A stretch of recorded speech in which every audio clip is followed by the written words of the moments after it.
The Handmaid, written by G.M. Blackjack. Chapter 2, Land of Ponies and Magic. Aradia poked her head out from behind a large tree at the edge of the forest. The first thing she saw was a farm. It seemed disappointingly average to her. Apple trees everywhere, a large red barn to the left, and more than a few animals in pens. She supposed the pigs were interesting. Ponies were herbivores, at least the ones she was familiar with. Maybe these ones ate meat? She could see the town proper in the distance, probably a village of ponies, but she was in no rush. She flitted over to the pig pen, scaring half the pigs and confusing the other half. "Hello, little pigs. No need to be scared. I'm just seeing the sights." She grinned fully, a brilliant smile that scared away the rest of the pigs, all of them cowering in their sleeping area, squealing like crazy. Aradia floated there, eyebrow raised. I didn't even say anything creepy. Yet. She heard a back door open behind her, accompanied by what sounded like the grumblings of an old woman. "Darn pigs. What's gotten them riled up this time?" The aged mare stopped dead in her tracks when she saw Aradia. Aradia just smiled and raised a hand in greeting. "Hi!" The mare groaned. "Not another talking one." Aradia cocked her head. "You've seen others like me?" "Well, not exactly, but whenever something talking comes out of the Everfree, stuff starts happening. Like my pigs starting to freak out." Aradia made a mental note that the forest must have been called the Everfree. "I was just looking at the adorable little things. I had just barely started talking." The mare chuckled. "That was your first mistake. Unusual things talking will drive just about anything bonkers." "Perhaps I am pretty unusual for here." Aradia pursed her lips, glancing at the hiding pigs before looking back at the mare. "By the way, how old are you?" 162? Wait, that's a pretty odd question." "It is, but I don't know anything about ponies. I have to start somewhere. I mean, I know how long a time that is, simply by the way this plane of existence ticks. About the same as an Earth year, though slightly less. But I don't know how long that is for your kind. It could be super long, or it could be just a scratch on the impressive ages you can attain. How long do you ponies usually live?" The mare backed away, giving Aradia a cautious look. "I know a mare who hit 200. Not counting the princesses, of course." "Wow! My caste would only live for 30 of your years. Isn't that crazy?" "Yes." "Oh, how rude of me." She extended a hand. "I'm Aradia." The mare hesitantly put out her hoof. "I'm Granny Smith." Aradia shook the hoof, stooping down so as not to stretch Granny's limbs. "It's a pleasure to meet you, Granny. Oh, are you related to Apple Bloom by chance?" "Yes. What did she do this time?" "Nothing. I just saw her in the forest at Zakora's house, I think it was. Great taste in decorations there." Granny raised an eyebrow. "If you say so. Why are you here, Aradia?" "To explore a new place. Learn about the life here, the earth, the sun, the moon, if there is one, and I have all the time to do it." Granny shook her head. "Things don't come out of the Everfree talking just to have a look-see." "Oh, of course not. I was called here for some reason. I just don't know what it is yet. Probably something to do with changing history. I doubt this place is causally related to where I just was.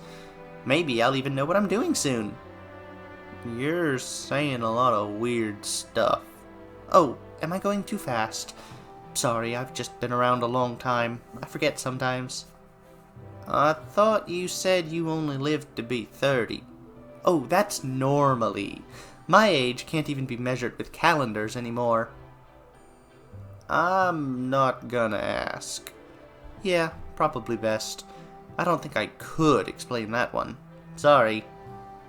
Granny was about to say something else when one of the pigs decided enough was enough and rammed through a rickety piece of the fence.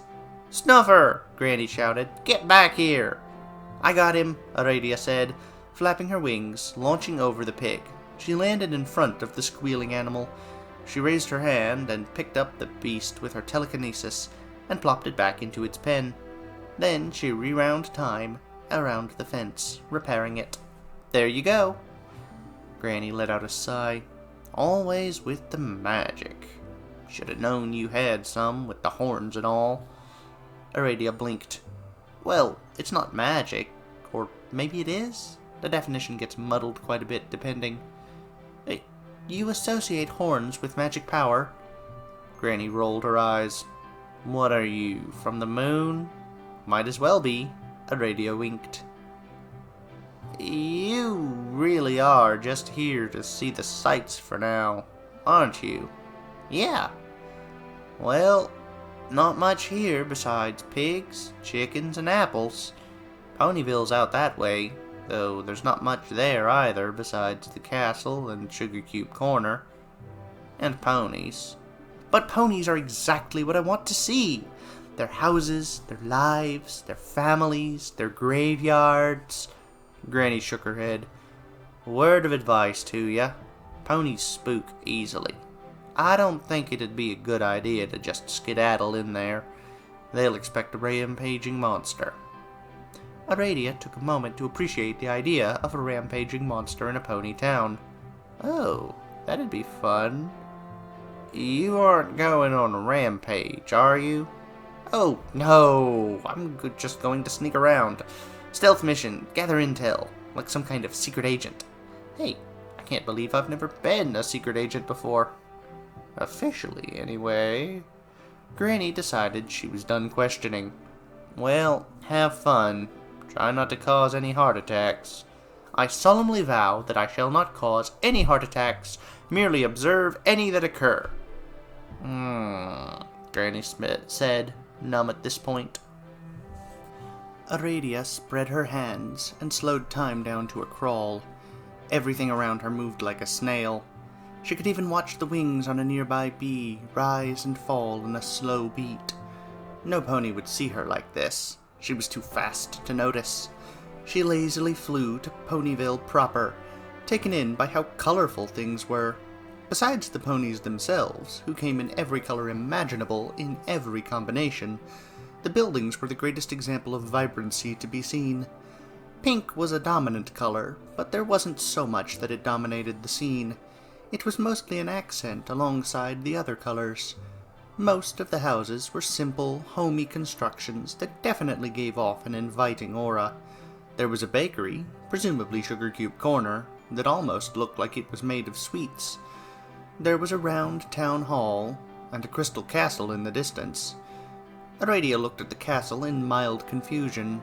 It looked like the tree, but somehow it wasn't as unified. It looked a bit gaudy, if anything. A ruler probably lived there. Aradia supposed she could go there right now, but where'd be the fun in that?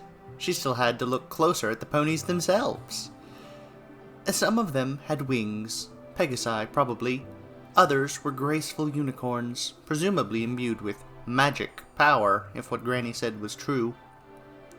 Aradia'd have to observe them in real time to see about their powers. Aradia briefly wondered if there was much difference between the three kinds of ponies, or any class divisions. What was most interesting about them was their rears, or rather, the marks upon their rears that seemed to define the pony wearing them, like Aradia's own gear. Young ponies didn't have them, suggesting that the earning of such a mark was possibly a coming-of-age moment. She wondered what the marks were called, what they represented, and how such defining symbols were chosen. Aradia flew to the top of the building that was probably Sugar Cube Corner and hunched down. She let time resume, and she watched from above. She found herself mesmerized by the way the ponies trotted, how their forelegs all moved in a flowing sequence. She watched them talk, play, and live. Almost all of them were smiling brightly. This was a place of joy and, dare she say it, magic. Oh, she was sure the powers coming from the horns of the unicorns had an explanation, just like her own, but she didn't know it now. At the moment, the telekinesis, the blue one's fireworks, the pink one's teleportation, all of it was beautiful magic to her. She took it all in like a hungry child, giddy at the facets of this society. She had learned so much in just a few short minutes, but already had so many questions. "Hi!" A high and chipper voice made itself known. Aradia turned to her left and saw a pink normal pony sitting next to her. Aradia was certain the newcomer hadn't been there before, and there was no way she could have gotten up here in such a short time without Aradia noticing. She would have felt a teleport spark. Aradia shrugged the thought away. "Hi yourself. I'm Aradia." The pony giggled. "I'm Pinkie Pie. Like what you've seen of Ponyville so far?" "Yes, I do in fact." "Good. So now that you've seen it, what's next?" Aradia put a hand to her chin. "Frankly, I think I'll look around some more, possibly even for a few years, see how lives begin and end." "Years?" Pinkie shouted. "That's so boring and long." She pulled a calendar out of her mane, stretched her neck towards Aradia at an impossible angle. "See this? This is time you could be doing things." "Like what?" "Oh, I don't know. A party?" She pulled out a party cannon from somewhere and blasted confetti all over Aradia. Aradia laughed. "Interesting abilities you have there. Must make it really easy to throw parties." "That's my job. I am the party pony. It's what I do." "Does that mark on your rear signify that?"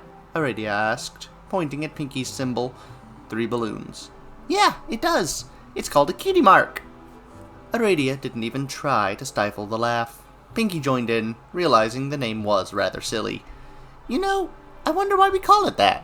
I mean, I know there's a reason, but I'm talking about a reason, you know?" Aradia raised an eyebrow. "I think I do, actually. Though I suspect... Are you a first guardian, by chance?" Pinkie giggled in response. Aradia smirked. "Thought not. Though obviously you know what one is. The Tree of Harmony is probably as close as you'll get to one of those here, Aradia." "I was just curious, is all." "So am I. What are you really going to do next?" Aradia raised an eyebrow. "Wouldn't you know that?" Pinkie rolled her eyes. "Do I look like I have any control over what I do and do not know?" "Huh," Aradia said, pondering this thought. "I hadn't thought of it that way before. I guess neither of us knows where I'm going. I could take you to a party." "Corpse party?" Pinkie's smile faltered. No, let's not go there." Aradia shrugged. "I mean, if you say so. It's just that I always liked those kinds of parties, and I don't get to have them so often. Regular funerals always take the fun out of it." "I said shush!" Pinkie said, shutting Aradia up with a cupcake. "Shusha-musha!" Aradia was about to continue anyway, but then she noticed the taste of the cupcake. "What flavor is this?" "Blue," Pinkie said, with a completely straight face. "It's the best thing I've ever tasted. And I've tasted a lot of things." Pinkie shrugged. "I try." "Can I have more?" "Come now, we can't have you getting addicted. You have an adventure." "I do indeed." Pinkie's ears perked up. "Huh. Looks like you'll be having a visitor soon." Aradia put her hands on her hips and smiled coyly. "Hey, it's my job to know what's going to happen before it happens." "Oh, come on. You already knew. I only knew because you knew." "You only know because I know, because it would be funny in this particular instance." "But you only knew that I knew that you knew it'd be funny because you, by chance, decided to check nearby time." "Oh, but my dear little pony, it doesn't end there. Clearly, my future self is involved in this, possibly making information available to both of us subconsciously by way of knowing both parts of our minds in advance." "Now you're just pulling random words out of your hood." "Ah, but you only know that because..." Pinkie shot her hooves into the air. "Arg! Too much! I surrender!" She laid down on the roof, hooves still held high. "Nice corpse impression. 8 out of 10. Pinkie shivered. "You... Yeah, there's no way to tone down your obsession with that, is there? You mean death? Don't say the D word! Aradia blinked. Wow. Okay, that's a buzzkill. Can't even say it here. Pinky realized the word buzzkill had just been attributed to her. Oh no! She face-hoved. Hey, it's not a big deal. I'm weird. So am I! I should be fine with this! I should grab a chainsaw and go nuts right now just to prove... no, don't do that. Just loosen up a little. Aradia looked into the distance wistfully. You don't have to see the wonder in it, but you shouldn't hide from facts of life. Pinky nodded slowly. Yeah, you're right. But enough of that. You should prepare for your visitor. Oh, right. Aradia slowed time back down to a crawl. She was unfazed when Pinky's speed remained unchanged. You going to watch? Nah. I'm going to go back to regular pony speed and go bake a cake. Adios, Aradia. It was nice to meet you. See you around, Aradia called as Pinky vanished. Aradia took one long look around, chuckled, and moved to the closest thing to an alley she could see. She saw her visitor long before he got close. He was a brown stallion with an hourglass cutie mark and a tie Aradia found herself describing to herself as clever. He was holding a device in his front hoof that went ding every few seconds. How could ponies hold things in their hooves, anyway? He hit it a few times, apparently it was acting up, and then rolled his eyes. It must have worked somewhat, since he turned down the alley Aradia was in. The thing made a really loud ding, and Aradia allowed time to return to normal. The stallion raised an eyebrow. Here? Really? Why, He looked up and froze. Aradia waved. Hi! You're the time disturbance? Really? Calling me a disturbance? She rolled her eyes. But yeah, that's definitely me. What are you? I've traveled the world over, and I've never seen anything like you. He narrowed his eyes. I think. I'm Aradia. I'm a troll, though I don't think I'm the kind of troll you're familiar with. The stallion narrowed his eyes further. Where are you from? Really far away. How far exactly? Aradia shrugged. Can't really be measured in physical distance. I'm trying to decide if I should feel threatened or not. Well, I don't think so, but I haven't been here long enough to figure out what your kind should find threatening. But I do want to be friends. Hey, you never told me your name. I'm the Doctor. Hello, Doctor. The Doctor paused. I'm going to give you the benefit of the doubt. Welcome to Equus. What brings you here? I'm just here to see the sights, though that tree of yours did call to me, so I'm here for another reason I don't know yet. Great Wickering Stallions, you're excited about not knowing. Wouldn't you be if an amazing adventure was coming? The Doctor grinned. Would I ever? Great minds think alike. I take it from your hourglass mark that you are a pony of time. The Doctor hesitated for a moment, before shrugging. Oh, I dabble. After a particularly traumatic experience as a foal, I devoted myself to... He looked right at Aradia's eyes for a moment, something haunting him and cutting off his thought process. What was I saying? Traumatic experience. I'm curious about it. Please, go on. That's private. What you would probably find more appropriate and interesting is that I sought to understand the world around me, and eventually uncovered the secrets of time, traveling to understand the universe around us. It's an absolutely fantastic place. I can't wait to see more of it. Are there other time travelers? Well, besides the occasional loose time travel spell that goes off, it's just me and the Handmaid, but I've never met them. Aradia squealed slightly. Well, now you have. Probably. Come again? I'm the Maid of Time, and my ancestor was known as the Handmaid. I mean, who else would it be? Great Wickering Stallions. You're right, he said, jaw-dropping. Awesome. How do I start? I have no idea, the Doctor blurted, taking a step back. You're an ancient being that keeps time in check. You've been around longer than the sisters. Future me probably just went back to the dawn of time for this universe. It's a thing I like to do. You just arrived, didn't you? I've been here maybe an hour my time. I don't know. Wasn't always paying attention. I should stop talking. There are so many paradoxes I could make just by telling you things. There's a good reason you never cross paths with me directly. Aradia pursed her lips. Are paradoxes bad in this world? I'm not sure. I always avoid them. I steer clear of loops as well if I can help it. Wise move, but I may have to test it. If you can't tell me anything, maybe I should just go ask myself. No, bad idea. Meeting yourself could have all sorts of unforeseen consequences.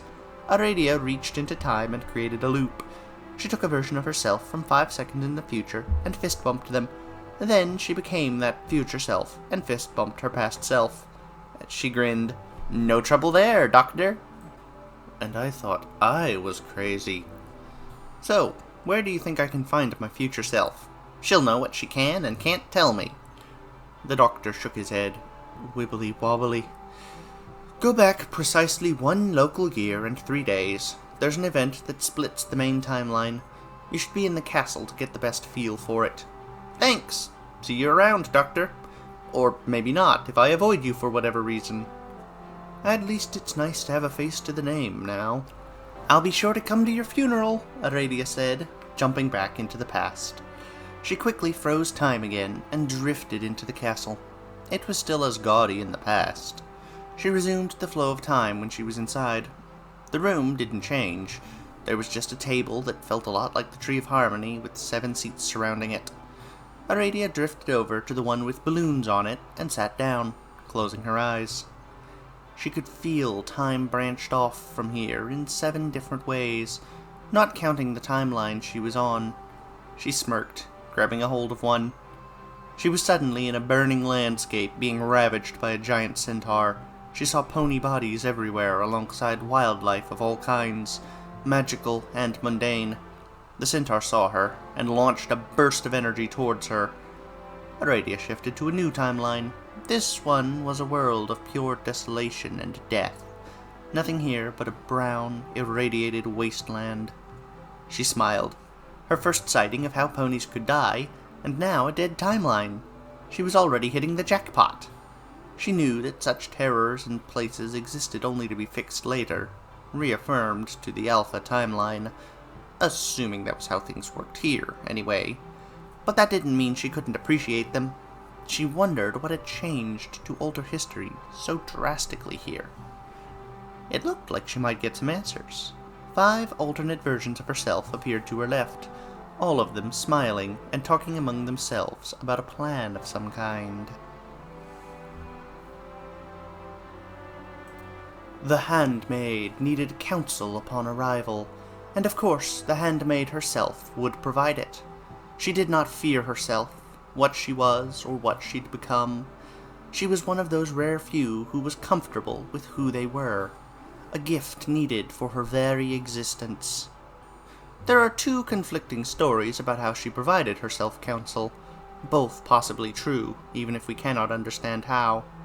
The first states that she met herself in a wasteland to solve a problem that involved our existence.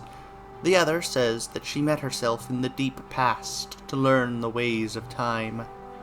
It is unknown if the 2 different stories have any significance.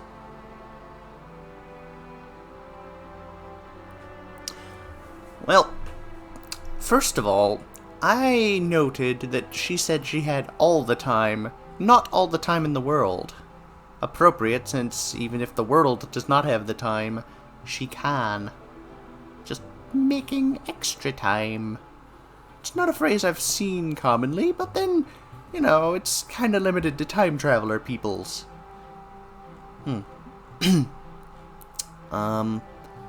I don't recall anything else specific about this chapter I wanted to talk about. Yep. I hope you enjoyed. I hope to see you again next time. Thanks for listening, everyone. Have a good time. Goodbye!